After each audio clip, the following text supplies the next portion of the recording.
Chers compatriotes, aujourd'hui, très respectueusement, je viens à travers vous m'adresser aux conseillers de notre président de la République. Chers conseillers, trouvez-vous normal qu'aujourd'hui, alors que dans ce pays, l'élection de Félix-Antoine Tshisekedi a suscité des espoirs et des attentes au sein de la population. Les espoirs et les attentes qui sont notamment la refondation de l'état de droit, la reconstruction de ce pays qui a été longtemps détruit, déchiqueté, déchiré par nos propres compatriotes. Chers conseillers, trouvez-vous normal qu'aujourd'hui, alors que le président de la République a, vous, comme ses propres conseillers, puisse aujourd'hui descendre sur terrain et s'enquérir de l'évolution, sinon de la régression, sinon de la stagnation des travaux de soc de mouton? Trouvez-vous normal? Moi, à votre place, je démissionnerai. Parce que je ne peux pas comprendre que vous êtes là, dans le bureau, en train d'emmagasiner la fraîcheur de la climatisation, alors que sur le terrain, il n'y avait rien qui se faisait. Mais vous êtes là. Il a fallu que Jean-Marc Kabound descende, que Augustin Kabouya descende sur le terrain, pour qu'il y ait cet éveil de conscience.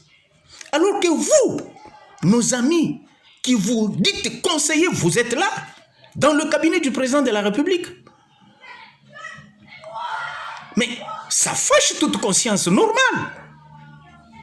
Je ne peux pas comprendre que mon président, celui-là même pour qui, moi, Maître Gaston Moukouna, j'ai comparé devant la Cour constitutionnelle, en vue de défendre les valeurs qu'il incarne, la probité morale, la défense et la protection, sinon la promotion des droits et libertés fondamentaux des citoyens congolais.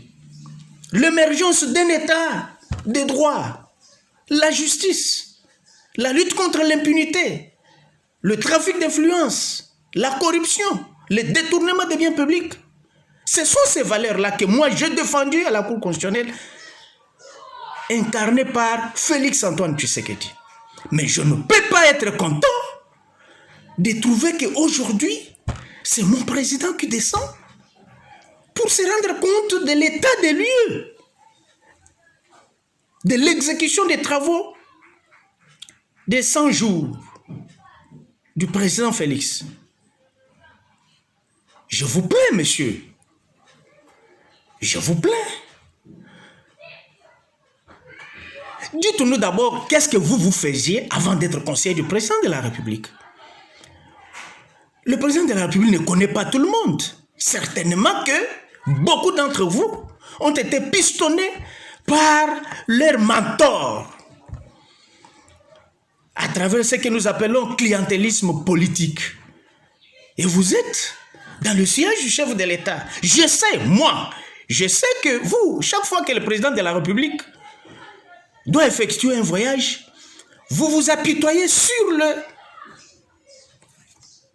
trésor public, vous vous apitoyez sur l'argent du contribuable pour chercher à accompagner le président de la République, alors que certains d'entre vous ne font même rien dans ces voyages-là du président de la République. Vous allez en tourisme et vous prenez des photos dans des carrefours occidentaux. Ça doit vous faire honte. Des conseillers du président de la République. Vous, que chacun de vous là nous dise ce qu'il a fait et ce qu'il a comme expérience avant d'être au cabinet du président de la République. Parce que finalement, nous nous rendons compte que ce qui arrive aujourd'hui, c'est la conséquence de ce que vous êtes. Moi, je suis très fâché contre vous. Nous n'avons pas passé des nuits comme ça, blanches presque, pour défendre la légitimité et la légalité du président de la République. Et puis venir voir que vous venez pour torpiller les efforts fournis et par le peuple congolais et par nous-mêmes. Et par le président de la République. Ce n'est pas normal. Ce n'est pas normal.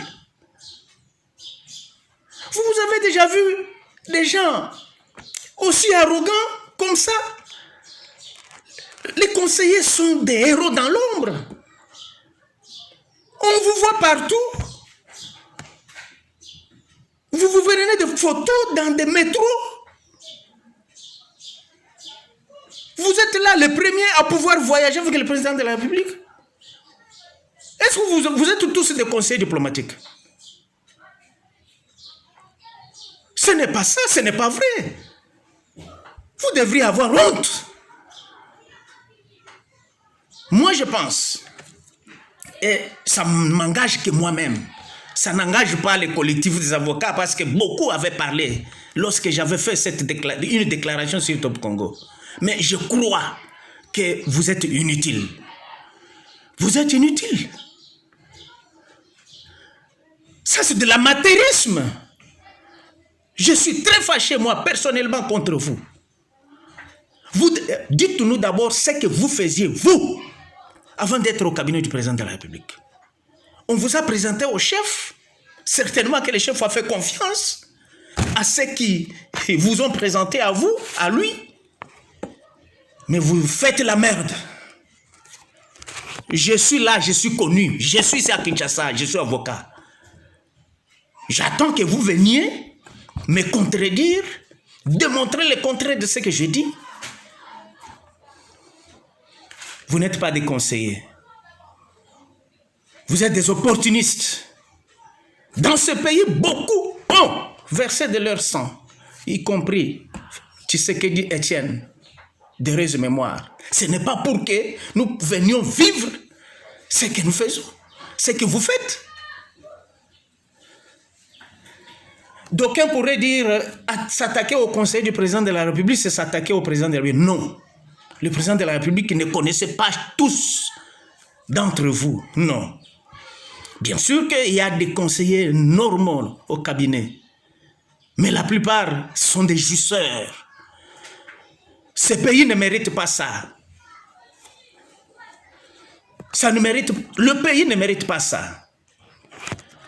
Le pays ne mérite pas ça. Il est saute mouton. Et j'ai suivi le président de la République.